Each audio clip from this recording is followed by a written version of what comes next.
अस्सलामुअलैकुम नाज़रीन, ताज 92 न्यूज़ के साथ मैं हूं नाइला भट्टी। नजर डालते हैं आज की खबरों पर। SSP Mirpur Khas captain retired Asad Ali Chaudhry के अहकामात की रोशनी में इंचार्ज CIA इनायतुल अली जरदारी हमरा SHO satellite town Ghazi Khan Rajar incharge DIGP Danish Ahmed Bhatti की मोटरसाइकिल चोरों के खिलाफ बेदरपी कामयाब कार्रवाइयों का सिलसिला जारी। मोटरसाइकिल चोर गिरफ्तार, चोरीशुदा मोटरसाइकिल बरामद।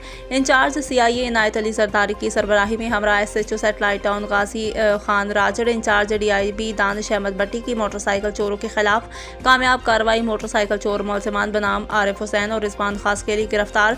मुलजिमान के कब्जा से चोरीशुदा 8 मोटरसाइकिल बरामद। मुलजिमान के खिलाफ मुकदमा सैटेलाइट टाउन थाने में दर्ज। मुलजिमान से मज़ीद तफ्तीश जारी है। रिपोर्ट हमसा म्योर।